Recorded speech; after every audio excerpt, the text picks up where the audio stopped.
Money, आज का news तुमने पढ़ा है क्या? नहीं, कोई स्पेशल खबर है क्या? हाँ, तुम लोगों के लिए स्पेशल ही है। लखनऊ के नवाब शाह अली खानदान की इकलौती बेटी की धूमधाम से शादी हो रही है, ये पता है? बिना जाने और रह भी नहीं पाई। सोशल मीडिया में तो बस यही खबर है।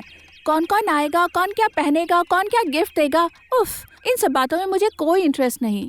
अरे नहीं नहीं, वो सब खबर नहीं है। यहाँ पर गहने की सारी डिटेल्स दी हुई है, सिर्फ गहने का वजन नहीं, उनका डिजाइन भी दिया हुआ है। कहाँ? दिखाओ दिखाओ। अरे वाह भाभी, देखिए डिजाइन कितने सुंदर है। हाँ, सच में बहुत खूबसूरत है। तो फिर मैं तुम लोगों को एक बात बताता हूँ, सुनो। ये सारे गहने मेरे दोस्त नरेश के डिजाइन किए हुए हैं। ऑर्डर मिलते ही उसने मुझे फोन करके बताया था। आज अखबार में उसके दुकान के बारे में पढ़ के मेरा सीना गर्व से चौड़ा हो गया। बाजार में जो पीसी दत्ता एंड सन्स है, वो आपके दोस्त का है पिताजी? हाँ बहू, नरेश के पिताजी परेश चंद्र दत्त ने उस दुकान को खोला था, लेकिन नरेश ने ही इस दुकान को इतना फेमस किया है।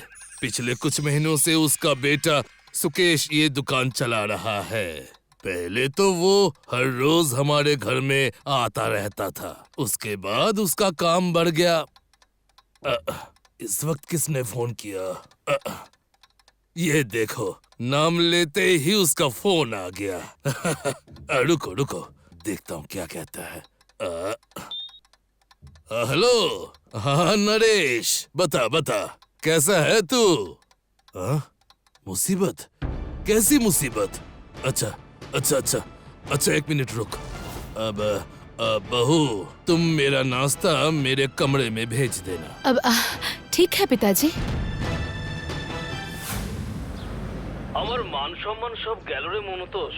कितनी परेशानी सहने के बाद ये दुकान मैंने खड़ा किया था, लेकिन ये मेरे साथ क्या हो गया? अब रुक रुक रुक नरेश, रुक, अभी से इतना परेशान मत हो। पिताजी, आपका ब्रेकफास्ट लाई हूँ। अब हाँ हाँ बहू, अंदर आ जाओ बहू, अंदर आ जाओ। इस उम्र में मैं चोरी के इल्जाम में जेल नहीं जाना चाहता। इससे बेहतर है कि मैं खुदकुशी कर लूं। अब नरेश, तेरा दिमाग खराब हो गया है क्या? अगर तू ऐसी बातें करेगा तो आज के बाद से तेरा मेरा कोई रिश्ता नहीं है। क्या बात है पिताजी, आप इतना परेशान क्यों हैं? अरे देखो ना बहू, ये नरेश कैसी अनाप शनाप बातें कर रहा है। एक चोरी की वजह से वो कह रहा है अपनी जिंदगी खत्म कर देगा। नहीं नहीं, तुम जरा इसे समझाओ तो बहू। ये लो लो। हाँ दीजिए। चाचा जी, मैं मालिनी, इस घर की बड़ी बहू, मुझे आशीर्वाद दीजिएगा। ओह, जीती रहो बहू रानी, जीती रहो। अगर आप बुरा ना माने तो क्या आप सब कुछ साफ साफ बता सकते हैं? अगर पॉसिबल हुआ तो मैं आपको इस मामले में मदद कर सकती हूँ चाचा जी। ठीक है, तो फिर सुनो। ये बात तो तुम्हें पता ही है कि लखनऊ के नवाब परिवार के गहने मैं ही बना रहा हूँ। हाँ, और वो गहने तो आपने भेज भी दिए हैं, है ना? हाँ, तुम कह सकती हो कि ज्यादातर ही मैंने दे दिए हैं, लेकिन एक गहना है जो मैंने अभी तक दिया नहीं है। उनके राजवंश का एक बेशकीमती नीलम मेरे पास है, लेकिन वर्तमान में उनका कोई बेटा नहीं है, इसलिए वो अपने नए दामाद को इस नीलम के साथ एक अंगूठी बनवा कर देंगे। ये बात वो किसी को बताना नहीं चाहते थे। समझ गई, सरप्राइज गिफ्ट। हाँ, कुछ ऐसा ही कह सकती हो, या फिर सुरक्षा के कारण भी हो सकता है। दरअसल पारिवारिक संपत्ति है ना, इसका इमोशनल वैल्यू बहुत ज्यादा है। सिर्फ इमोशनल वैल्यू ही नहीं, एक जौहरी होने के नाते कह सकता हूँ कि ये नीलम बहुत रेयर है। इसका साइज और कट भी बहुत असाधारण है। इस नीलम को बेचने पर करोड़ों रुपए मिलेंगे। 10 दिन पहले मेरे बेटे सुकेश ने उस नीलम को वहाँ से यहाँ तक लेकर आया था, और फिर मैं अपने हाथों से उससे एक अंगूठी बनाई, और फिर कल दुकान से घर भी लेकर आया था। लेकिन आज सुबह जब मेरी नींद खुली तो मैंने संदूक खोला और देखा वो वहाँ पे नहीं है। क्या करूं बताओ बहू रानी? सोचा था वो घर पे ही कहीं पे होगा, इसलिए पुलिस को भी खबर नहीं किया। समझ सकती हो, इज्जत का सवाल है। लेकिन अब लगता है पुलिस में एफआईआर दर्ज करवानी ही पड़ेगी। नहीं नहीं चाचा जी, आप अभी पुलिस में कंप्लेन मत कीजिए। ये कोई मामूली नीलम नहीं है, इसके साथ एक बड़े खानदान का नाम जुड़ा हुआ है। अभी अगर आप पुलिस को बताएंगे तो ये बात मीडिया के सामने एक्सपोज हो जाएगा। रातों रात आपकी दुकान भी बंद हो सकती है। तो फिर अब मैं क्या करूं बहू? अगर आप मुझ पर भरोसा कर सकते हैं तो मुझे एक मौका देकर देखिए। लेकिन इसी हफ्ते के अंत में मुझे ये अंगूठी उन लोगों को भेजनी है बहू रानी। ठीक है, मैं उससे पहले ही आपकी अंगूठी ढूंढ कर निकालूंगी। चाचा जी, आप प्लीज पैनिक मत कीजिए और फिलहाल किसी से भी इस बारे में बात मत कीजिएगा। मैं आज शाम को आपके घर आऊंगी, ठीक है? ठीक है, तो फिर अब मैं फोन रखता हूँ। हाँ हाँ पिताजी, मैंने बिना आपसे पूछे ही चाचा जी को जबान दे दी। मुझे तुमसे यही उम्मीद थी बहू। अच्छा तुम मेरी एक बात सुनो, अपने साथ तुम मनी को ले जाना। मुझे पता है वो बहुत दिन उसके घर नहीं गई है, लेकिन शायद वो रास्ता नहीं भूली होगी। ठीक है पिताजी। पिताजी ने सुबह सही कहा था कि तुम्हें चाचा जी का घर जरूर याद होगा मणि। आपने पहचाना? आंटी जी, मैं हूँ मणिमाला और ये है मेरी भाभी मालिनी सेन और हम लोग नरेश अंकल से मिलने आए हैं। ओह मनी, हाँ हाँ, आओ आओ, अंदर आओ। चाची जी, चाचा जी को क्या हुआ है? ये बात क्यों नहीं कर रहे? क्योंकि कल दोपहर को पापा को स्ट्रोक आया था, उसके बाद से वो बात नहीं कर पा रहे हैं। तो फिर ये घर पे क्यों हैं? आप लोगों ने इन्हें हॉस्पिटल में एडमिट क्यों नहीं करवाया? और आपकी भी हालत ऐसे कैसे हो गई? बताता हूँ। अंगूठी के चोरी होने के बाद से ही पापा बहुत अपसेट थे। आप लोगों से बात करने के बाद ही उन्हें अटैक आया था, लेकिन वो हॉस्पिटल नहीं जाना चाहते थे। मजबूरन हमें अपने फैमिली डॉक्टर को कॉल करना पड़ा। वही डॉक्टर रॉय अभी पापा का इलाज कर रहे हैं। आई सी। और आपकी हालत ये कैसे हुई? एक्सीडेंट? क्यों, पापा ने आपको मेरे इस हालत के बारे में कुछ नहीं बताया? नहीं, उन्होंने तो इस बारे में कुछ नहीं कहा। क्या हुआ था? मैं क्या जान सकती हूँ? जिस दिन लखनऊ से मैं उस नीलम को लेकर लौट रहा था, उस दिन एयरपोर्ट पे किसी ने मुझ पर और मेरी गाड़ी पर हमला किया था और तभी मेरी गाड़ी का एक एक्सीडेंट हुआ और मेरे पाँव में चोट लगी। आखिरकार मेरे दुकान का मैनेजर मुझे वहाँ से अस्पताल लेकर गया था, लेकिन मेरे पैरों के नर्व्स इतनी बुरी तरह डैमेज हो चुके हैं कि अगले कुछ महीनों तक मुझे इस व्हीलचेयर का ही सहारा लेना पड़ेगा। अरे क्या कह रहे हैं आप? अब मैं क्या ही बताऊं बहू, हम किस मुसीबत से गुजर रहे हैं हम ही जानते हैं। रोज मैं भगवान का नाम लेती हूँ, सुबह सुबह मंदिर जाकर प्रार्थना करती हूँ, फिर भी ये मुसीबत टल क्यों नहीं रही है, पता नहीं। अब आप रोइए मत चाची जी, सब कुछ ठीक हो जाएगा। अच्छा, आपके साथ जो इतना बड़ा हादसा हो गया, पुलिस ने इस बारे में कुछ भी नहीं किया? नहीं, दरअसल मैंने जानबूझ के पुलिस को नहीं बताया। इतनी बड़ी एक बात हो गई और आपने अभी तक पुलिस को कुछ इन्फॉर्म नहीं किया, क्यों? दरअसल उस वक्त मेरे पास एक कीमती रत्न पड़ा हुआ था, कहीं पुलिस को मुझ पर ही शक न हो जाता, और इसके अलावा उस रत्न के बारे में हम तीनों के अलावा और कोई जाने, ये मैं नहीं चाहता था। मैं समझ गई। लेकिन नीलम लाते वक्त आपके ऊपर जो हमला हुआ और घर के संदूक से अंगूठी चोरी होना, ये दोनों घटनाएं यही साबित करती है कि इस नीलम के बारे में आप तीनों के अलावा और भी कोई चौथा जानता था। नहीं, मेरे और मम्मी पापा के अलावा और किसी को नहीं पता था, और किसी को पता ना चले इसके लिए पापा ने किसी और से नहीं खुद बनाया था। पापा को किसी पे भरोसा नहीं था। अच्छा, और आपके घर में काम करने वाले? हमारे घर पे कोई काम नहीं करता। दरअसल मुझे थोड़ी साफ सफाई की आदत है, बाहरी लोग घर में काम करें ये मुझे पसंद नहीं। घर में भगवान की स्थापना की है, इसीलिए सारा काम मैं खुद ही करती हूँ। सिंदूक का ताला क्या तोड़ा गया था? नहीं, और यही तो हैरान करने वाली बात है। शाम को उठकर मैं देखता हूँ संदूक का दरवाजा पूरा खुला हुआ है, जैसे किसी ने बारीकी से चाबी से उसे खोल के वो रत्न लेके भाग गया है। स्ट्रेंज। हम लोग भी हैरान हो गए थे, इसीलिए मैंने पापा को कहा था उसी वक्त पुलिस को बताए, लेकिन पापा ने कहा कि पहले वो मंतोष चाचा से बात करेंगे, उसके बाद। दरअसल डिलीवरी का डेट भी आ गया था। आप लोग फिक्र मत कीजिए, मुझे आप लोगों से सिर्फ 3 दिन चाहिए। इस बीच मैं वो अंगूठी जरूर ढूंढ कर निकालूंगी, आप लोग फिक्र मत कीजिए। Thank you so much. ठीक है, हम लोग अभी चलते हैं।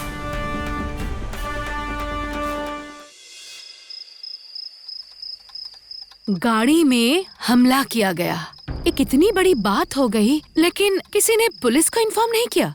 सिर्फ घर में एक कीमती नीलम है इसीलिए। जौहरी के पास तो हमेशा ऐसे कीमती रत्न रहते ही है, इसमें समस्या क्या है? चाचा जी ने मुझसे सुबह इतनी सारी बात की, लेकिन अपने बेटे के एक्सीडेंट के बारे में बताना वो भूल गए। अजीब बात है। और वो अंगूठी खुद अपने हाथों से बनाकर दुकान में ना रख के अपने घर पर ही क्यों लेकर आए? दुकान की सिक्योरिटी तो घर से तो अच्छा ही होगा। मालिनी, अपना ये बक बक बंद करोगी तुम? तब से देख रहा हूँ अकेले में ही बात किए जा रही हो। मैं तो अकेले ही बात कर रही हूँ, तुमसे तो बात करने नहीं आई ना। तुम्हारे पास क्या मेरे लिए वक्त है? नहीं है, बिल्कुल नहीं है। मुझे काम करके पैसे कमाने पड़ते हैं। तुम्हारी तरह जासूस बनकर मैं घर के पैसे बर्बाद नहीं कर सकता, समझी मालिनी? क्या कहा? ये सब तुम क्या कह रहे हो मैनाक? एक बुजुर्ग आदमी मुसीबत में पड़ के मुझसे मदद मांग रहे हैं। मुझसे जितना बन पड़ेगा मैं बस उतनी ही मदद कर सकती हूँ। हाँ बिल्कुल करो मदद तुम, लेकिन सारी जिंदगी मदद करके भी ना तुम ये केस सॉल्व नहीं कर सकती हो। क्या? इससे बेहतर होगा कि तुम उन लोगों का वक्त और पैसा बर्बाद ना करो और पुलिस को जाके कंप्लेन करो। नहीं, मैंने उनसे वादा किया है कि अंगूठी मैं ही ढूंढ के निकालूंगी, समझे तुम? करो जो करना है करो, बस ऐसे बकबक करके बच्चे की नींद मत बिगाड़ो। नाटक खत्म नहीं होता। यही नरेश अंकल की दुकान है। हाँ, ओ अच्छा। और तुम्हें मैनेजर का नाम तो याद है ना? सुबिमल घोष। लगभग 4 साल हो गए मुझे यहाँ पे काम करते हुए। अच्छा, रिसेंटली दुकान की हालत कैसी है? अच्छा है, अच्छा चल रहा है। अच्छा, शुकेश जी ठीक ठाक संभाल तो पा रहे हैं ना? मतलब उनके रहते कोई गड़बड़ तो नहीं हुई है ना? नहीं, आप ऐसा क्यों कह रही हैं? अच्छा, आप ही तो शुकेश जी को अस्पताल लेकर गए थे, तो आपको एक्सीडेंट के बारे में किसने बताया और किस अस्पताल में लेकर गए थे? वो मैं कह रहा था कि पहले बताइए कि आप चाय पियेंगी या कोल्ड ड्रिंक? नहीं, हमें कुछ नहीं चाहिए। नहीं, ऐसा कहने से कैसे चलेगा? नहीं, अभी मुझे कुछ नहीं चाहिए। आपसे सिर्फ जितना पूछा जा रहा है उतना बताइए। एक्सीडेंट के बारे में कैसे पता चला? सभी तो बता रहा हूँ मैडम, लेकिन खाली मुंह। अच्छा ठीक है, आप मुझे 1 गिलास पानी पिला दीजिए। Thank you ma'am, thank you. नहीं, ओके मैडम। ये आदमी कितना अजीब है ना। ऐसा लग रहा था भागने के लिए ही वो हमें चाय और कॉफी पीने के लिए जिद कर रहा था, इसलिए जब आप मान गई तो रिफ्लेक्स में उसने हमें थैंक यू कह दिया। गुड ऑब्जर्वेशन, लेकिन वो स्लिप ऑफ टंग भी हो सकता है। रुकिए, मैं जरा पता लगा के देखती हूँ। अगर पानी में कुछ मिला दिया तो?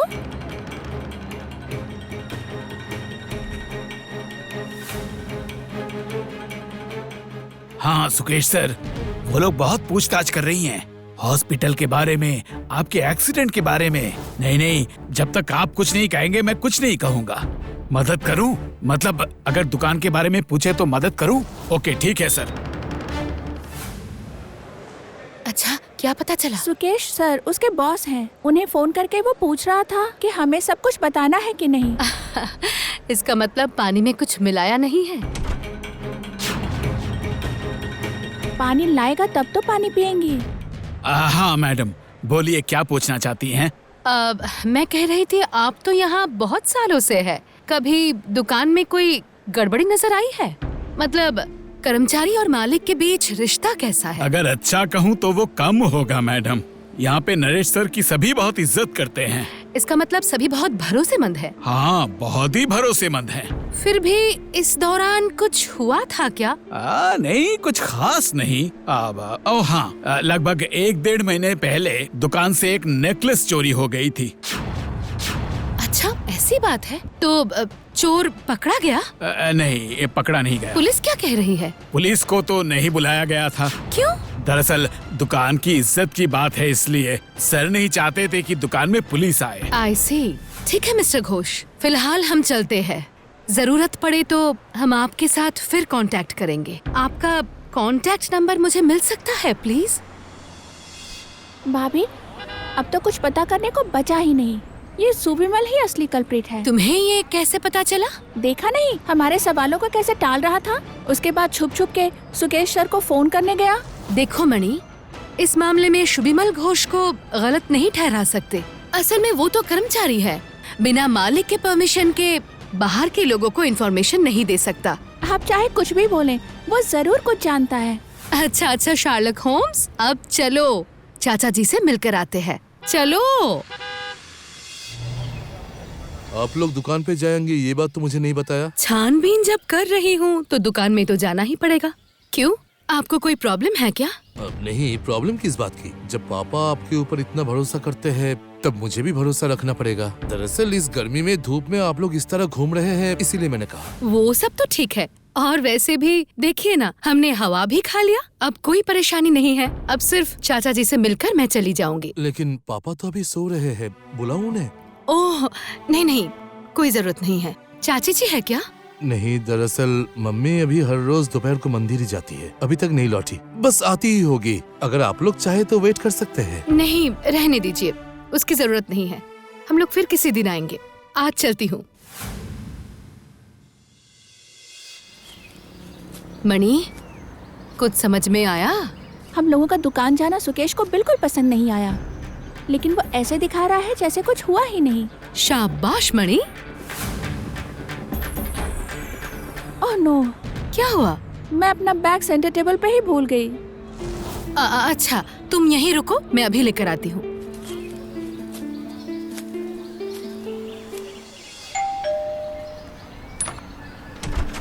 ये क्या आप? असल में मणि अपना बैग भूल गई है। ओह, मैंने ध्यान नहीं दिया था। नहीं नहीं, मुझे पता है कहाँ है।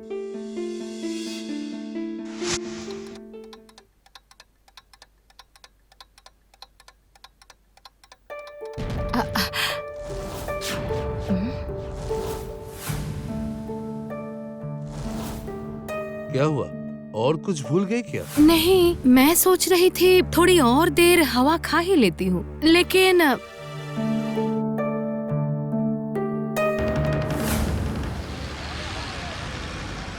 थैंक यू मनी, आज तुम्हारी वजह से आधा केस मैंने सॉल्व कर ही दिया।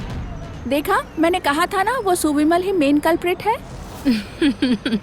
हाँ हाँ, बहुत हुआ, शाम होने को आई। अब तुम घर जाकर खाना पीना करके आराम करो। और आप? मुझे एक जरूरी काम है। इतनी रात हो गई और घर की बहू बाहर आवारागर्दी कर रही है। मैनाक, ये क्या बदतमीजी है? आप चुप रहिए पापा, आपकी वजह से ही उसकी हिम्मत इतनी बढ़ गई है। मनी, बहू जाने से पहले कब तक लौटेगी कुछ बताया था? नहीं पापा। वो किसी को कुछ नहीं कह के जाती है, ऊपर से आपने छूट दे रखी है उसको। ये रही, आ गई मैडम। अब वक्त मिला तुम्हें घर आने का मैडम। गुस्सा मत करो मैनाक, मुझे कल ही इस केस को रैप अप करना है, इसीलिए देर हो गई। अरे चुप रहो तुम, खुद को बहुत बड़ी जासूस समझ रही है। डिस्गस्टिंग। मैनाक, मुझे ही तुम्हें इन सब चक्करों में नहीं फंसाना चाहिए था बहू। नहीं पिताजी, आपने जो भी किया है बिल्कुल सही किया है। बल्कि अगर आप ये नहीं करते तो अपने दोस्त से नजर नहीं मिला पाते। नहीं नहीं, फिर भी कोई बात नहीं, अब आप सोने जाइए। हाँ, ठीक है। अब बताइए क्या हुआ, केस क्या सॉल्व हुआ? बस हो ही गया है समझो। अब मुझे कुछ लिंक जोड़ना है।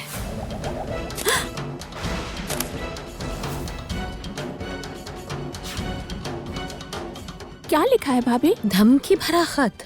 पढ़ती हूँ, सुनो। हाँ पढ़िए। नीलम रहित अंगूठी जहाँ पहुँचना था वहाँ पहुँच गया है। इस बारे में आपको और ज्यादा सोचने की जरूरत नहीं है। बहुत बहुत शुक्रिया। सही जगह पर पहुँच गया है मतलब नवाब परिवार के पास। मतलब चोर ने अंगूठी चुरा के नवाब परिवार के पास भेज दिया है। बड़ी अजीब बात है, और शायद यही धमकी भरा पहला खत है जहाँ धमकी देकर शुक्रिया अदा किया जा रहा है। वाह, मैं तो इन सब का कोई मतलब नहीं समझ पा रही।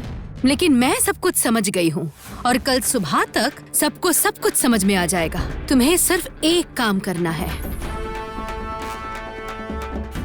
क्या कह रही है, पर क्यों? वो भी कल ही पता चल जाएगा। जाओ, अभी सोने जाओ, मुझे एक जरूरी फोन कॉल करना है, ठीक है? कुछ भी समझ नहीं आया। अचानक इतनी सुबह सुबह हमारे घर पे? 3 दिन तो हो गए। आपको अंगूठी मिली या आपने हार मान ली? पता था, मैंने पहले ही पापा से कहा था पुलिस को बता दो। ये सब औरतों के बस का नहीं। अंगूठी मिलती है या नहीं ये तो बाद की बात है।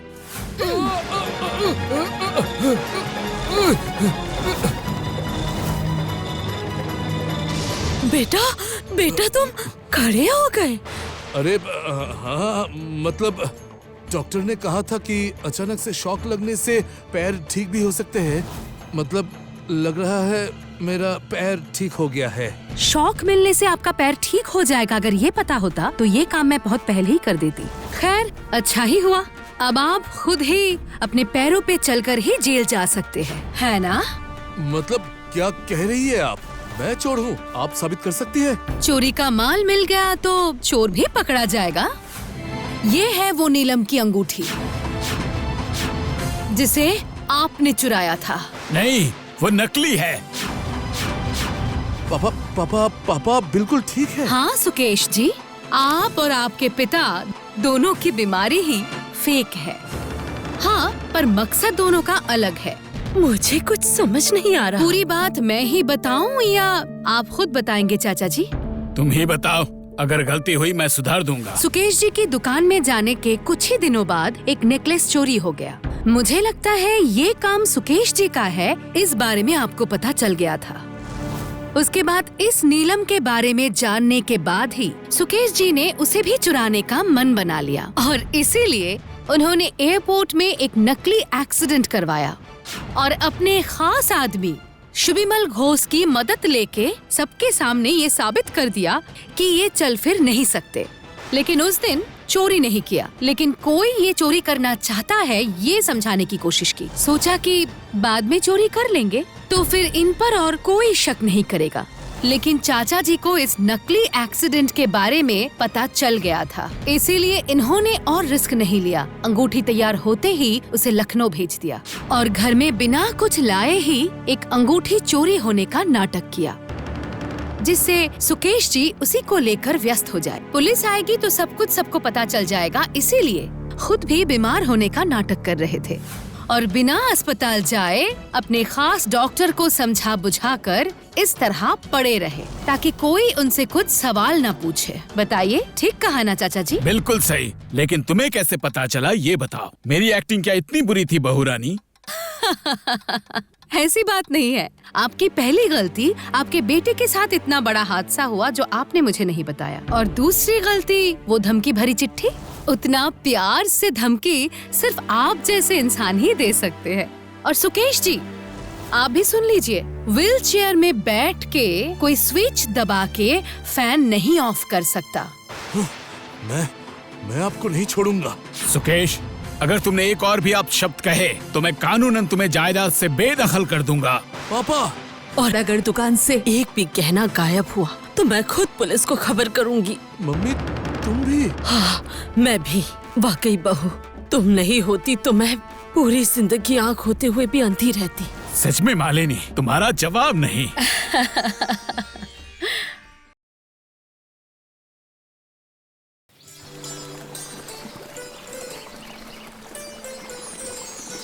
ये जगह इतनी सुंदर है, जिधर भी देखते हो सब फोटोजेनिक लगता है। बात ऐसी है कि यूनिवर्सिटी के फोटोग्राफी क्लब में 5 से ज्यादा फोटो नहीं दे सकते, नहीं तो मैं कितनी सारी फोटो दे देती। वो तो मैं समझ गई, लेकिन बात करने के चक्कर में हम लोग तो रास्ता ही भूल गए हैं। अब हॉलीडे होम का रास्ता कैसे मिलेगा? इंटरनेट भी काम नहीं कर रहा है, मैप भी नहीं देख पाऊंगी। चिंता मत कीजिए भाभी, चलिए जरा आगे बढ़ के देखते हैं, कोई ना कोई हमें जरूर मिल जाएगा। रुकिए, उस आदमी से हम रास्ता पूछते हैं। भैया जरा सुनिए। हाँ जी, बताइए। दरअसल हम लोग इस तरफ घूमने आए थे और होटल का रास्ता ही भूल गए। होटल? हाँ, वो जो तीस्ता हॉलीडे होम है ना। ओह, हॉलीडे होम, ऐसा कहिए ना। वो तो लेखक वरुण मुखर्जी का घर है। कुछ ही साल हुए हैं वो अपने घर को किराए पर दे रहे हैं। वरुण मुखर्जी मतलब वो जो किताब लिखते हैं जासूसों के बारे में, वही वरुण मुखर्जी? हमारे देश में ऐसा लेखक क्या है और कहीं। आपने सही समझा है, वो घर फेमस लेखक वरुण मुखर्जी का ही है। एक समय था जब वो इसी घर में बैठ के अपनी सारी कहानियाँ लिखा करते थे। इसका मतलब तो अभी वो यहाँ नहीं रहते? नहीं रहते। 5 साल पहले रहते थे। वो कहाँ गए, आपको कुछ पता है क्या? नहीं, वो तो मैं ठीक से कह नहीं सकता। कोई कहता है कि वो जापान चले गए हैं, कोई कहता है कि तिब्बत के किसी आश्रम में चले गए हैं, लेकिन मुझे इतना पता है कि वो काफी समय से इस देश में नहीं हैं और उनके चले जाने के बाद ही उनके भैया ने इस घर को हॉलीडे होम बना दिया है। तो क्या आप लोग कोलकाता से आए हैं? हाँ, आज सुबह ही आए हैं और कल लौट जाएंगे, लेकिन चलते चलते हम लोग रास्ता भूल गए हैं। इसलिए अगर आप हमें रास्ता बता देंगे तो बहुत मदद होगी हमारी। हाँ जरूर जरूर। आप लोग सीधे चले जाइए, बाईं तरफ एक चाय की दुकान है और उस रास्ते से सीधे जाएंगी तो दाईं तरफ हॉलीडे होम मिलेगा। ओह थैंक यू भैया। भाभी, आपको उस आदमी की बातों पे भरोसा है? क्यों, तुम्हें भरोसा नहीं है? बिल्कुल नहीं। उन्होंने यूं ही बिना कुछ सोचे समझे कह दिया कि लेखक वरुण मुखर्जी बहुत सालों से इंडिया में है ही नहीं। तुम इतनी दावे के साथ कैसे कह सकती हो कि वो इंडिया में ही है? क्योंकि वो तो अभी भी रेगुलरली लिखते हैं। ये कोई बड़ी बात नहीं है मणि। आजकल तो इंटरनेट का जमाना है। बहुत सारे लेखक घर में बैठ के ही सब कुछ लिखकर मेल कर देते हैं प्रकाशकों को। लेकिन मैं तो कुछ और ही सोच रही हूँ। क्या सोच रही हैं? अगर वो घर वरुण जी का ही है तो फिर उनके जाते ही उनके भैया ने उस घर को ऐसे कैसे हॉलीडे होम बना दिया? उन्हें क्या इस बात का पता था कि वरुण जी अब कभी लौट कर नहीं आएंगे? ऐसा भी हो सकता है कि शायद उन्हें पैसों की जरूरत पड़ी हो। ये तुम क्या कह रही हो मणि? तुम तो वरुण जी की फैन हो। तुम्हें तो पता है ना कि वो कितने फेमस है। उनकी कोई भी कहानी मिनटों में ही 40-50 हजार कॉपी बिक जाती है। तो क्या वो पैसों की जरूरत की वजह से घर को हॉलीडे होम बना सकते हैं? इस तरह तो सोचा ही नहीं। एक राइटर का दिल आम इंसानों से बहुत ज्यादा सेंसिटिव होता है। तो क्या वो इंसान कभी भी अपने बचपन की यादों को ऐसे हॉलीडे होम बना सकता है? बताओ मणि। सच में। इसके अलावा जिस घर में वो रहते थे, लिखते थे, ये घर तो हमारे जैसे फैन के लिए स्वर्ग के समान है। मुझे तो इस घर को देख के ही बहुत अच्छा लग रहा है। अच्छा मणि, वरुण जी की नई किताब तुम्हारे पास है? आजकल उनका मार्केट कैसा है? दरअसल कुछ दिनों से मैं काम के चक्कर में उनके किताबों को पढ़ ही नहीं पा रही हूँ ठीक से। सच कहूँ भाभी तो मैं अब उनकी किताब नहीं पढ़ती। पढ़ना भी होता है तो पुरानी किताबें ही पढ़ लेती हूँ, नई किताब नहीं पढ़ी। लिखने का स्टैंडर्ड एकदम गिर गया है। बहुत अजीब लगता है। कभी कभी लगता है अब वो रिटायर कर ही जाए तो अच्छा। क्या कह रही हो? इतना बुरा लिख रहे हैं? इसका मतलब तो उनकी किताबें अभी नहीं बिक रही है? नहीं, ऐसी बात नहीं है। दरअसल उनका नाम अब एक ब्रांड बन गया है। किसी समय वो इतना अच्छा लिखते थे कि उनका एक स्ट्रॉन्ग फैन पेज बन गया है। वो हाथी घोड़ा सांप बिच्छू कुछ भी लिख दे, बाजार में उनकी बुक आते ही पल भर में 10,000 कॉपी प्री बुक हो जाती है। इसका मतलब सिर्फ नाम की वजह से चल रहे। तो क्या कहानियों की क्वालिटी अच्छी नहीं है इसीलिए उन्होंने अपना घर बदला है? लेकिन उससे तो उनकी लिखाई अच्छी नहीं हो गई, बल्कि और खराब हो गई है। इससे अच्छा तो इसी घर में बैठ के लिख सकते थे। सही कहा तुमने। इतना सुंदर घर है, अगर वो यहाँ रहते तो बहुत भीड़ होती यहाँ। फैंस आके टिकट काट के उनके घर ठीक से देख सकते थे। लेकिन जब हमारे पास चांस है तो चलो इस घर को हम लोग अच्छे से घूम कर देखते हैं। चलिए भाभी। ये लगता है स्टोर रूम है। यहाँ देखने के लिए कुछ भी नहीं। चलिए कोई और जगह देखते हैं। यहाँ कुछ नहीं मिलेगा। ये स्टोर रूम बहुत अजीब है, पता है मणि? घर वालों की तरफ से ठुकराया हुआ एक कमरा, लेकिन परिवार की बहुत सारी यादें यही स्टोर रूम में रहती है। चलो जरा अच्छे से एक बार देख लेते हैं। क्या पता हमें उनके बचपन की चीजें मिल जाए।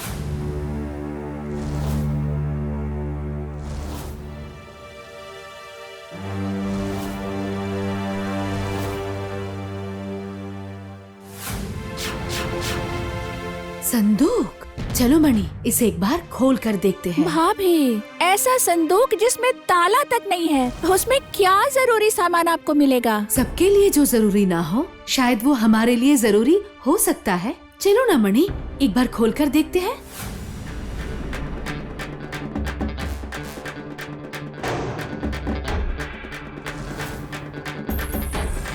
देखा ना, कुछ भी नहीं है। नहीं, इसमें कुछ तो है। रुको देखने दो। अब डायरी। ये देखो मणि, रास्ते में वो आदमी शायद सच कह रहे थे। ये घर शायद लेखक वरुण जी का ही है। नहीं तो डायरी जैसा पर्सनल सामान कोई यहाँ पर कैसे रख सकता है? एक बार पढ़ के देखते हैं। लेकिन किसी और की डायरी पढ़ना क्या सही होगा भाभी? जब ये यहाँ ऐसे पड़ी हुई है तब शायद देखने में कुछ गलत नहीं होगा। और अगर डायरी पढ़ने से हमारे दिल को तसल्ली मिलती है तो फिर देखने में क्या तकलीफ है मणि? हम लोग बाहर किसी को नहीं बताएंगे। पढ़िए भाभी। 7 मार्च 2020 ऐसे कोई जबरदस्ती लिख सकता है? अनूप लड़का तो बहुत अच्छा है, लेकिन पैसे पैसे करके वो पागल हो गया है। वो नहीं समझता है कि ऐसे जबरदस्ती करने से कहानी की क्वालिटी गिर जाती है। 25 मार्च 2020।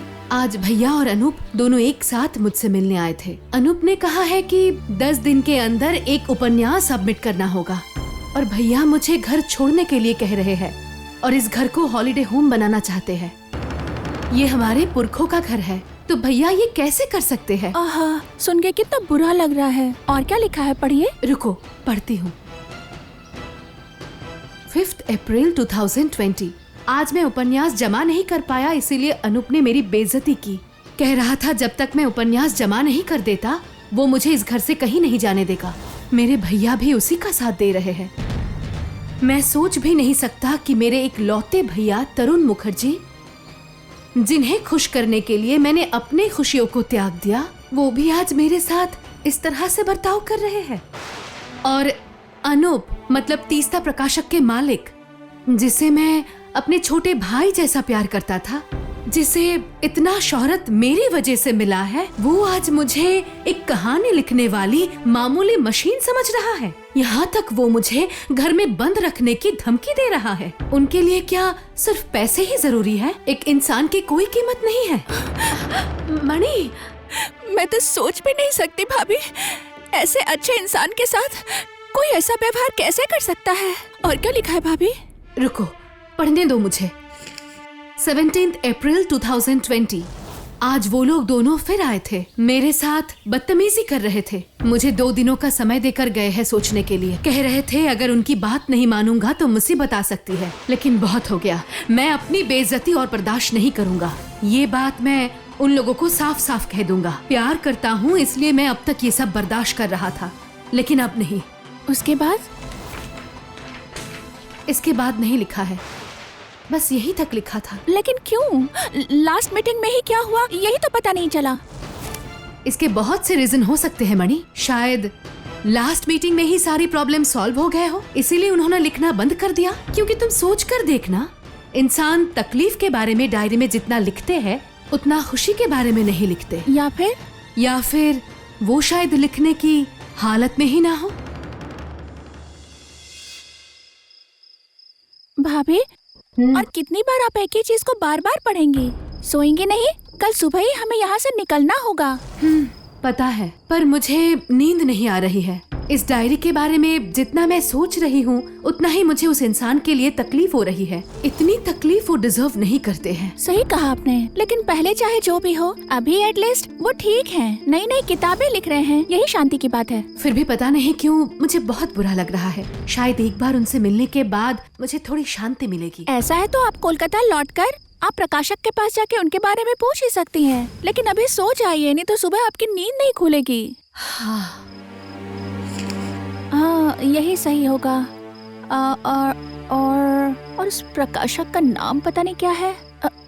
तीस्ता प्रकाशक। तीस्ता प्रकाशक। और ये है तीस्ता गेस्ट हाउस। स्ट्रेंज।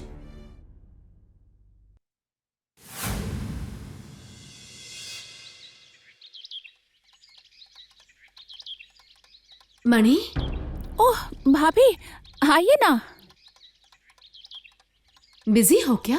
नहीं, वही कल के सारे फोटोज मोबाइल से लैपटॉप में कॉपी कर रही हूँ। अच्छा, तुम्हारे पास क्या वरुण जी की कोई किताब है? मुझे दे सकती हो? हाँ है ना, रुकिए मैं आपको अभी देती हूँ।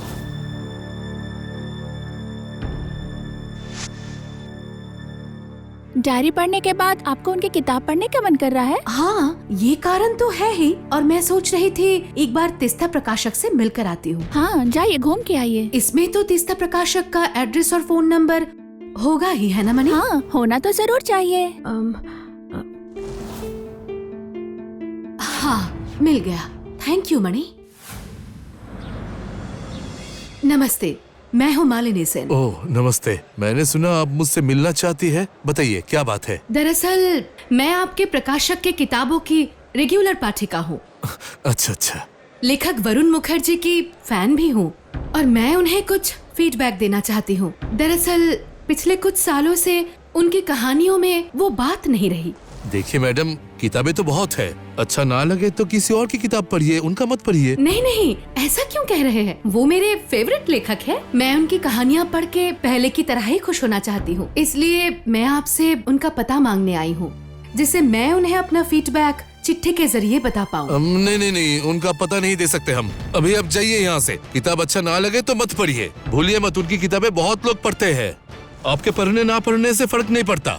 आप भी भूलिएगा मत कि मेरे जैसे लोग उनकी किताबें पढ़ते हैं, इसीलिए आप और वो पैसे कमा रहे हैं। हम लोग अगर उनकी किताब पढ़ना बंद कर दें, तो आप और वो दोनों ही रास्ते पे आ जाएंगे। इसलिए अगर आप पता नहीं दे पाएंगे तो उनका कांटेक्ट नंबर दे दीजिए, मैं कांटेक्ट करके उन्हें अपना फीडबैक बता दूंगी, जिससे वो अपनी गलतियों को सुधार सके।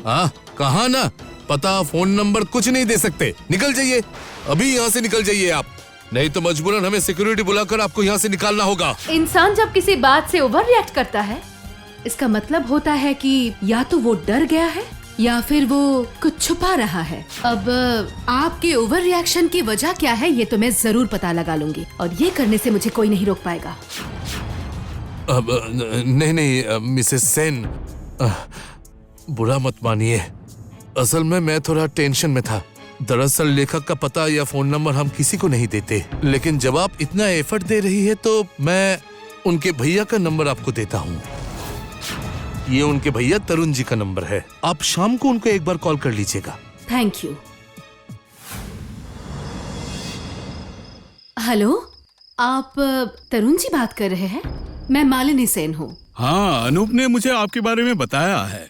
सुना है उसकी कहानी पर एक चिट्ठी लिख के उसे आप फीडबैक देना चाहती हैं। हाँ, लेकिन पता तो मैं बता नहीं सकता। दरअसल वो तो देश में नहीं है। आपको जो कहना है मुझे बताइए, मैं उससे बता दूंगा। नहीं, वो इतने फेमस राइटर है, तो क्या मैं आपके जरिए उनकी कहानियों के बारे में कैसे कह सकती हूँ? मुझे पता दे दीजिए ना, मैं चिट्ठी लिख के उन्हें बताऊंगी। नहीं, वो तो इंडिया में नहीं है। यहाँ नहीं है तो क्या हुआ तरुण जी, मैं तो उनसे मिलने नहीं जाऊंगी, उनके पास जाएगी मेरी चिट्ठी। पता दे दीजिए मुझे, मैं उनके पते में चिट्ठी भेज दूंगी। नहीं, उसकी तबीयत ठीक नहीं है, ये चिट्ठी विट्ठी पढ़ना उसको पसंद नहीं है। हर 2 महीने में वो एक उपन्यास लिख रहे हैं और मेरी एक मामूली चिट्ठी नहीं पढ़ पाएंगे? नहीं, वो मतलब आप समझ नहीं रही हैं। उसके साथ कांटेक्ट करना बहुत ही मुश्किल है। अगर वो नहीं चाहे तो उसे कोई कांटेक्ट नहीं कर सकता अगर है। वो कांटेक्ट नहीं कर पा रहे हैं तो आपको उनकी कहानियाँ कैसे मिल रही है? जब उसकी लिखाई खत्म हो जाती है तो वो हमें मेल कर देता है। ठीक है, तो आप मुझे मेल आईडी दीजिए, मैं मेल पे अपना फीडबैक उन्हें बता दूंगी। आप समझ नहीं रही हैं, उसे ये सब पसंद नहीं है। उन्हें पसंद नहीं है या फिर आपको पसंद नहीं है? आप और अनूप जी जो ये बहाने बना रहे हैं, उससे मुझे थोड़ा शक हो रहा है। वरुण जी ठीक तो है ना? अरे ठीक क्यों नहीं रहेगा, तबीयत उसकी बिल्कुल ठीक है। हाँ ठीक है, मैं वो मेल आईडी आपको मैसेज कर देता हूँ, लेकिन मुझे नहीं लगता कि आपको जवाब मिलेगा। नहीं मिलेगा तो चलेगा, इसका एक्नॉलेजमेंट मिल जाए यही बहुत है मेरे लिए। Okay, thank you. अजीब है, कभी कह रहे हैं तबीयत खराब है इसीलिए वो चिट्ठी नहीं पढ़ पाएंगे, और फिर कह रहे हैं कि वो बिल्कुल ठीक ठाक है। उन्हें मेल कर देती हूँ, शायद तरुण जी ने मुझे मेल आईडी भेजा है, तरुण मुखर्जी 1969। ये क्या, वरुण जी की मेल आईडी में उनके भैया का नाम क्यों है? कोई दूसरे किसी के नाम से मेल आईडी क्यों खोलेगा? अजीब बात है, आप क्या बेवकूफ है, आपने उन्हें अपना मेल आईडी दे दिया। वहाँ आपका नाम देख के उसे शक नहीं होगा? गजब दिमाग पाया है आपने। अरे तुम चुप रहो, अगर तुम्हें पता ही था कि मुझसे संभाला नहीं जाएगा तो मेरा नंबर तुमने उन्हें दिया क्यों? वो जिस तरह से बात कर रही थी, अगर कोई इन्फॉर्मेशन नहीं देता तो उन्हें शक होता, इसीलिए मैंने आपका नंबर दे दिया। लेकिन आप ऐसा गड़बड़ कर देंगे, मुझे क्या पता था। सच में एक काम आप ढंग से नहीं कर पाते, यहाँ तक कि आपकी कहानी भी ढंग की नहीं होती और खुद को लेखक कहते हैं। अनूप, तुम मेरी बेइज्जती कर रहे हो। देखिए, मैं प्रकाशक हूँ, किताबें बेच के मैं पैसे कमाता हूँ, मैं क्वालिटी समझता हूँ। पिछले 5 सालों से आप अपने भाई के नाम पे जो कहानियाँ दे रहे हैं वो बद से बदतर है। फिर भी मैं इस स्टेट का बेस्ट सेलिंग राइटर हूँ। आप गलती कर रहे हैं तरुण जी, आप नहीं, आपका भाई वरुण मुखर्जी है बेस्ट सेलिंग राइटर। किताबें बिक रही है क्योंकि किताबों के ऊपर लिखा हुआ है लेखक का नाम वरुण मुखर्जी। लेकिन अगर ऐसे ही चलता रहा तो लोगों को शक हो जाएगा। ऑलरेडी लोगों ने क्वालिटी के ऊपर सवाल करना शुरू कर दिया है। ऊपर से पता नहीं ये औरत कहाँ से आ गई। हाँ, तुमने सही कहा। उस औरत को मुझ पे शक हो गया है। कुछ तो हमें करना ही पड़ेगा। ज्यादा कुछ नहीं, अगर उनके सामने वरुण मुखर्जी आ गए तो सारे डाउट्स क्लियर हो जाएंगे। लेकिन ये होगा कैसे? देखते रहिए।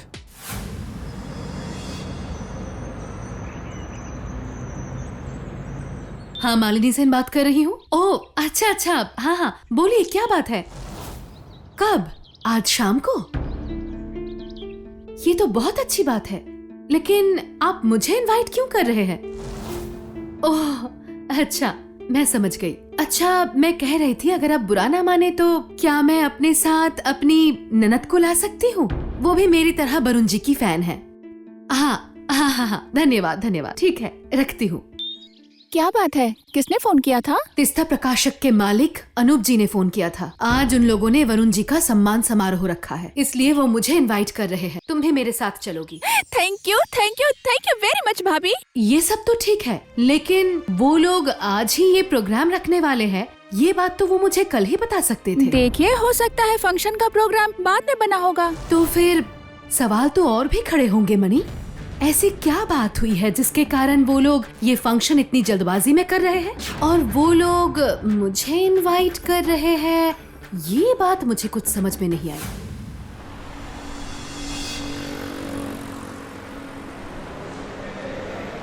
आज हमारे बीच मौजूद है एक मशहूर लेखक वरुण मुखर्जी और इस शुभ अवसर पर हमारे बीच मौजूद है उनके बड़े भाई और उनके वेल विशर श्री श्री तरुण मुखर्जी। भाभी, वरुण मुखर्जी के सम्मान समारोह में उनके भैया क्या कर रहे हैं? अरे, जब मुझे इनवाइट कर सकते हैं तो उनके भैया को क्यों नहीं इनवाइट करेंगे? अब हम लोग वरुण जी को बुलाएंगे और उनसे कहेंगे कि वो कुछ कहे। वरुण जी, आपसे विनती करता हूँ यहाँ आकर 2 शब्द कहे। आपको बुला रहे हैं। हाँ हाँ हाँ, ठीक है, जाता हूँ।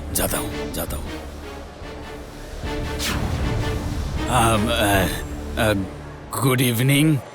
यहाँ उपस्थित सभी लोगों को मैं स्वागत करता हूँ। आज इतने दिनों के बाद आप लोगों के सामने आकर मुझे बहुत अच्छा लग रहा है और ये मौका मुझे देने के लिए मैं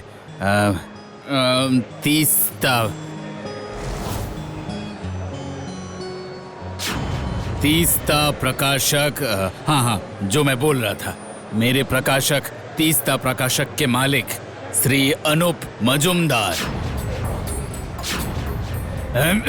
सॉरी, अनूप सरकार, उनका शुक्रिया अदा करता हूँ। अब पूछिए, आप लोगों को क्या पूछना है? नमस्ते वरुण जी। 6 साल पहले आप राजस्थान के ऊपर एक उपन्यास लिख रहे थे, अगर उसके बारे में कुछ बताएं तो। हाँ, राजस्थान, हाँ, मतलब हाँ, मैंने शुरू किया था। हाँ, वो एक मर्डर मिस्ट्री थी। लेकिन आप तो कह रहे थे वो इंडिया से बाहर स्मगलिंग के बारे में होगा, और तो और आपने कहा था कि आप खून खराबी के बारे में कुछ भी नहीं लिखेंगे। हाँ, मैंने कहा था, शायद वो दरअसल उम्र हो गई है ना, तो कुछ याद नहीं रहता। वरुण जी की तबीयत आज कुछ ठीक नहीं है, इसलिए आज के लिए ये कार्यक्रम यहाँ पे समाप्त होता है। Thank you. अरे, ये क्या? सम्मान ही तो नहीं दिया। इस तरह कोई समारोह खत्म करता है क्या?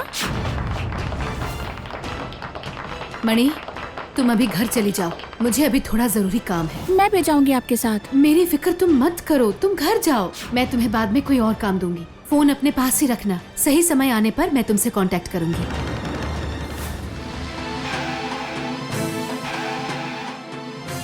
टैक्सी! भैया, उस टैक्सी को फॉलो कीजिए।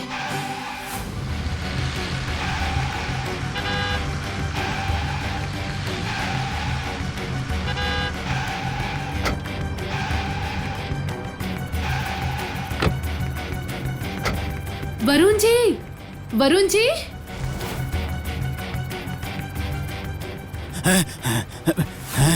वरुण नाम सुनने की आदत अभी तक आपको हुई नहीं है। अब किसी को कोई डाउट नहीं है, मीडिया भी इस कार्यक्रम को कवर करने आई थी। इसका मतलब मैं फिर कुछ साल तक वरुण के नाम पे कहानियाँ लिख सकता हूँ, है ना? आज चैन से सो पाऊंगा। जरूर, पर वो लॉकअप के अंदर। मालिनी सेन, आप यहाँ पे? सिर्फ मैं नहीं, कोई और भी साथ में आया है। इंस्पेक्टर अनूप बाबू, तरुण बाबू, अब लोगों का खेल खत्म। इन सब का क्या मतलब है? हमने कुछ किया नहीं है। अनूप तुमने क्या? अरे नहीं, मैंने कुछ नहीं किया। इसका मतलब जरूर कुछ किया है। नहीं, हमने कुछ नहीं किया। हमें फंसाया जा रहा है। हम लोगों के पास सारे सबूत है। आप लोगों ने एक एक्टर को नकली वरुण मुखर्जी बनाकर आम जनता को धोखा दिया है। नहीं, वो मतलब दरअसल सिर्फ यही नहीं, आप लोगों ने वरुण मुखर्जी को घर में कैद करके रखा था। अरे नहीं, बस बाकी जो भी किया है उसी ने किया है, मैंने कुछ नहीं किया। नहीं इंस्पेक्टर, इस धोखेबाज पर आप बिल्कुल भी विश्वास मत कीजिए। यही मेरे भाई को कहानियाँ लिखने पर प्रेशराइज कर रहा था। यहाँ तक उसे घर पे कैद करके भी रखा हुआ था। अच्छा, मैंने अकेले किया था? तुमने घर कब्जा करने की कोशिश नहीं की? लेकिन तुम्हारे प्रेशर से ही मेरा भाई खुदकुशी करने पर मजबूर हुआ था। हाँ, और इसकी लाश को तुमने ही नदी के किनारे दफना दिया। बोलो। आप दोनों ही मंजे हुए खिलाड़ी हैं। आप लोग दोनों ही जेल जाएंगे। मणि, तुम जल्दी से पुलिस को लेकर आओ। हम लोग आ गए हैं भाभी। पुलिस इंस्पेक्टर मतलब फिर ये कौन है?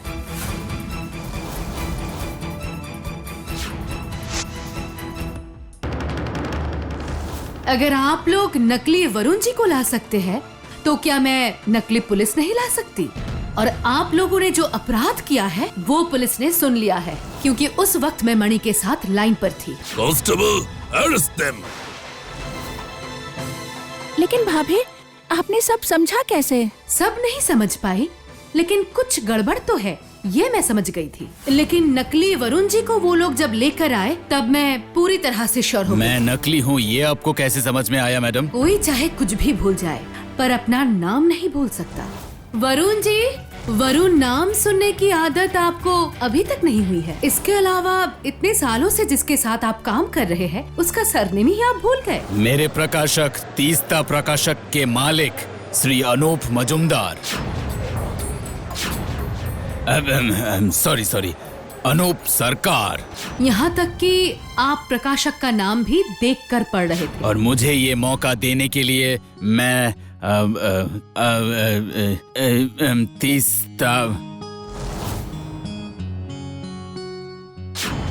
तीस्ता प्रकाशक। और क्या सबूत चाहिए? सच में मैडम, आप जीनियस हैं और आपकी मदद करके मैं बेहद खुश हूँ। सच मैडम, आपकी बुद्धि और समझदारी का कोई जवाब नहीं। अगर आप जिम्मेदारी नहीं लेती तो इस रहस्य का पर्दाफाश कभी नहीं होता। मालिनी सेन जिंदाबाद।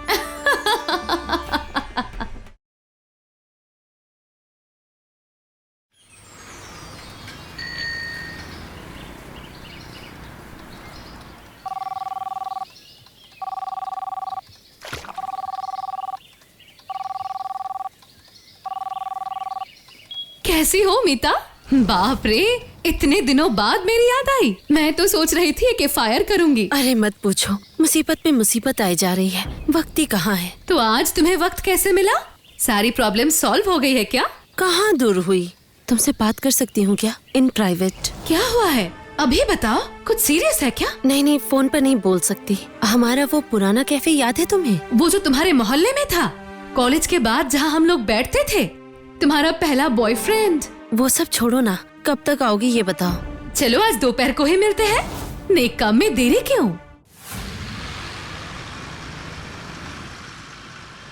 कितने दिन हो गए तुम्हारे गांव नहीं गई। अभी भी क्या सब कुछ वैसा ही है? कोई रहता है क्या वहाँ? पहले की तरह रहना क्या संभव है इतने सालों में? ताऊजी अपने परिवार के साथ रहते ही हैं वहाँ, पर उनकी भी तो उम्र हो गई है। इतना बड़ा घर मेंटेन कर पाना ही तो बड़ी बात है। इसीलिए तो शूटिंग के लिए घर किराए पर दिया जाता है। शूटिंग? कैसी शूटिंग? गांव का ही एक लड़का यहाँ फिल्म लाइन में थोड़ा बहुत काम करता है, उसी ने खबर लाकर दी थी। एक फिल्म की शूटिंग के लिए पुरानी जमींदारों का घर चाहिए था। ताऊ जी भी इसके लिए राजी हो गए। पैसों की जैसी जरूरत है, इतने बड़े घर में लोग भी ज्यादा नहीं थे। शूटिंग होगी तो चहल पहल भी रहेगी। ताई जी तो बहुत खुश हो गई। एक तो फिल्म की शूटिंग, ऊपर से सुचंद्रा देवी हीरोइन है। मतलब जो हिंदी फिल्मों में सुपरस्टार थी? हाँ, ताई जी के कॉलेज की जमाने की हीरोइन।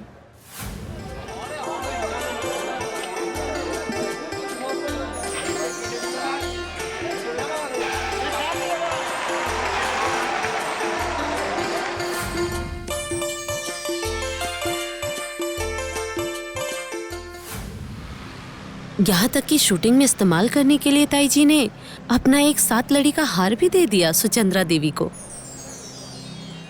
क्यों?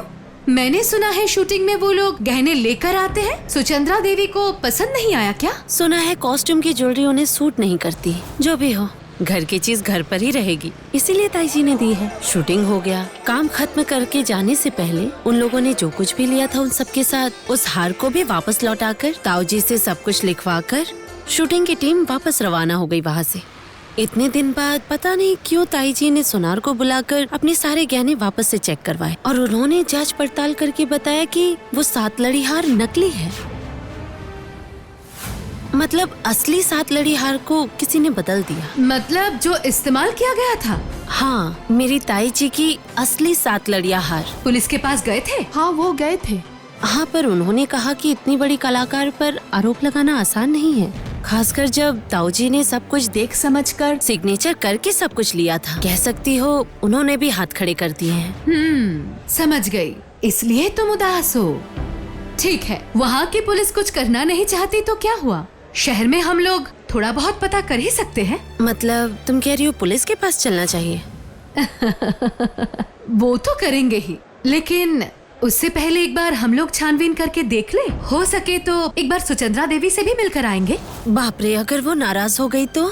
ऐसा नहीं होगा, बातों बातों में पूछ ही सकती हूँ वो हार पहन के कैसा लगा, वो घर कैसा लगा, और शूटिंग में भी तो उन्होंने वही हार पहना था ना।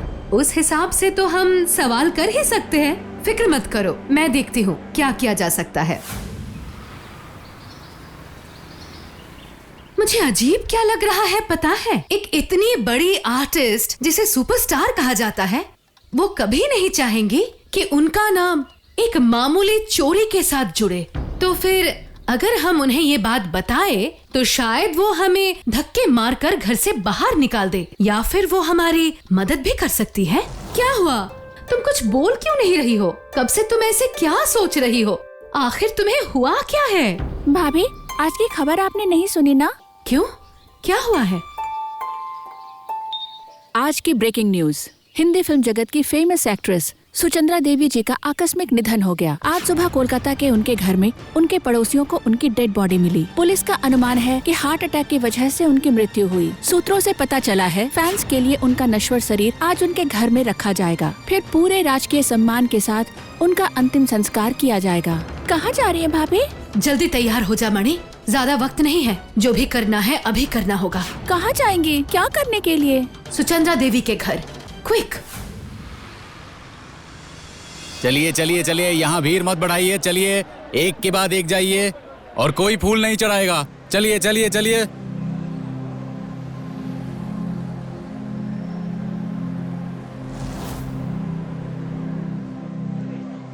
इनका कोई रिश्तेदार तुम्हें दिखा क्या मणि? नहीं, आसपास तो सिर्फ फैन लोग ही हैं और फिल्म के कुछ लोग हैं। हो सकता है कोई आए इसके बाद रोने धोने के लिए। फूल चढ़ाने के लिए मना कर रहे हैं तो फिर फुलदानी में ये फ्रेश फूल किसने रखा होगा? इसका मतलब उनके मरने से पहले इस फ्लैट में कोई था। सही कहा आपने। कहाँ जा रही है भाभी?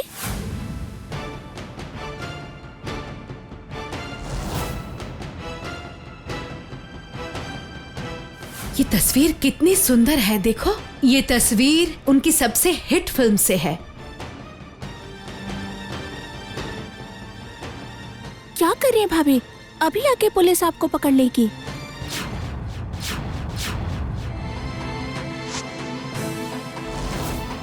ये क्या है? बनीक ज्वेलरी।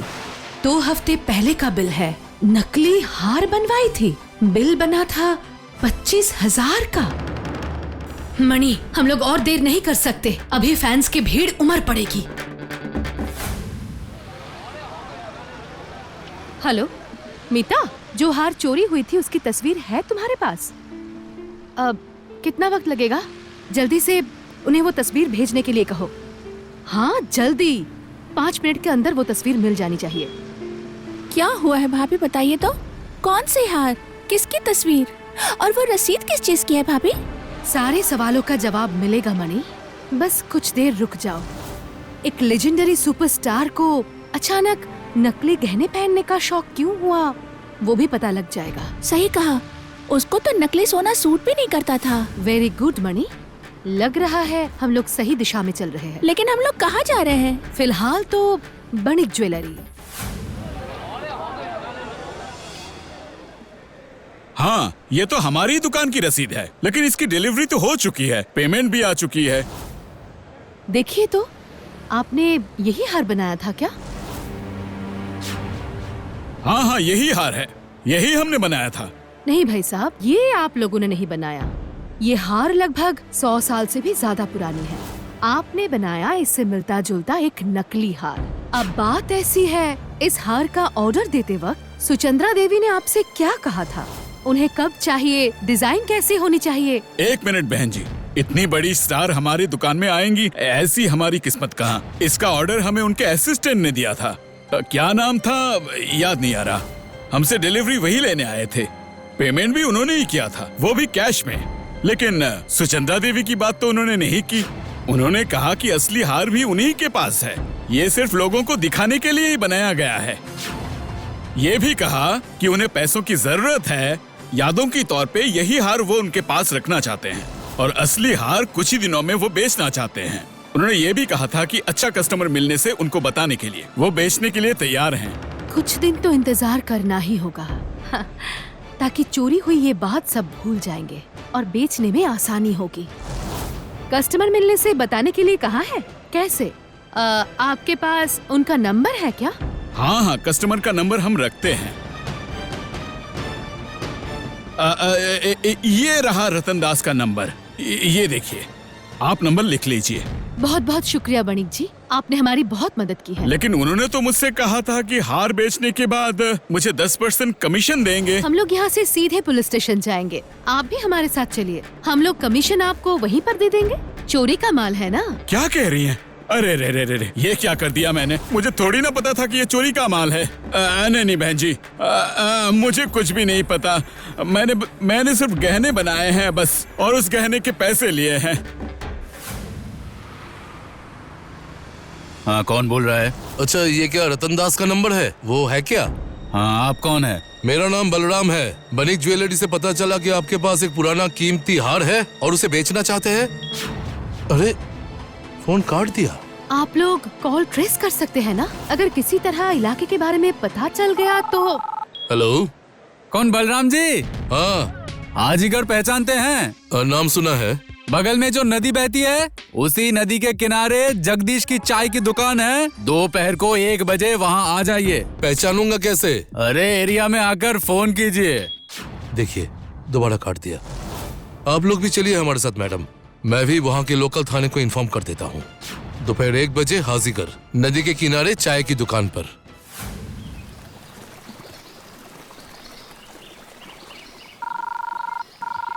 हेलो। हाँ, कौन? बलराम जी? हाँ, आप रतन जी है ना? अरे चुप कीजिए, आप यहाँ अकेले आए हैं ना? हाँ, वही तो बात हुई थी। अरे अरे, हेलो हेलो हेलो, सुनाई दे रहा है? अरे, फिर से काट दिया।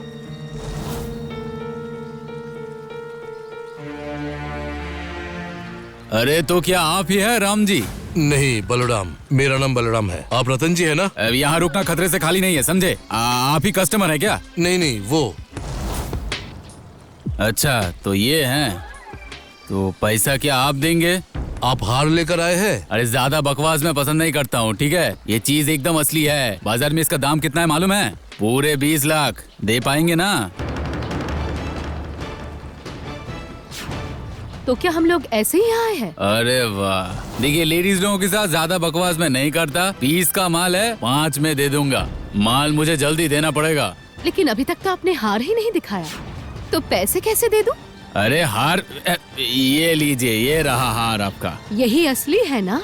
बणिक ज्वेलरी में बनाई हुई वो नकली हार तो नहीं है ना? क्या कह रही है, मजाक चल रहा है क्या? 20 लाख की हार आप 5 लाख में बेच रहे हैं। मजाक तो आप ही कर रहे हैं। मैंने सही कहा ना?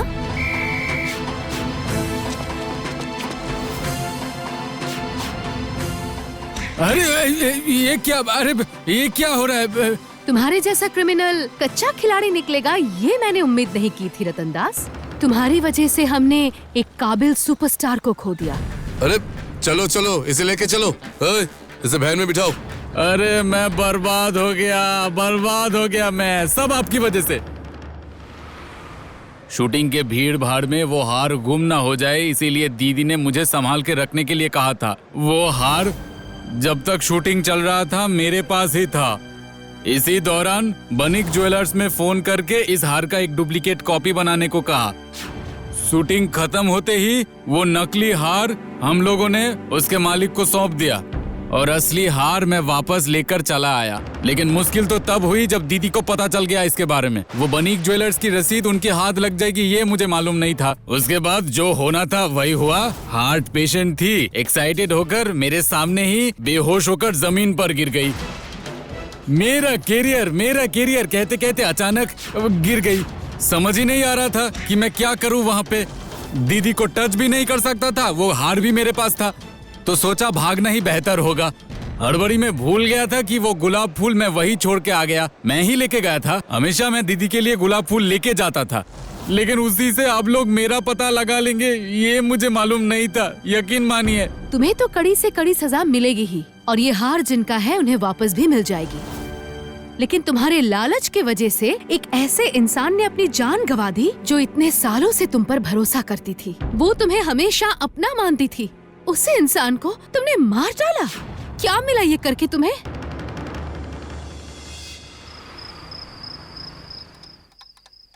मैंने तो सोचा ही नहीं था कि ये कभी वापस भी मिलेगा।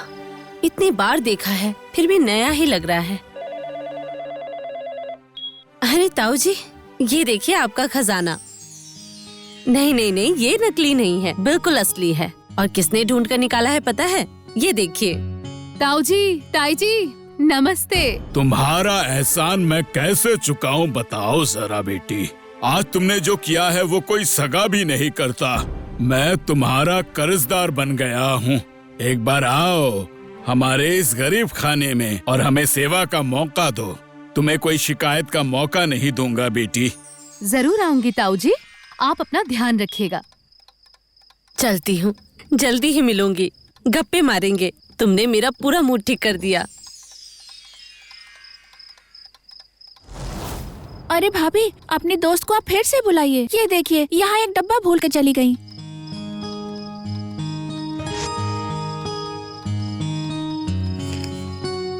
मैं तुम्हारा कर्ज कभी नहीं चुका पाऊंगी मालिनी।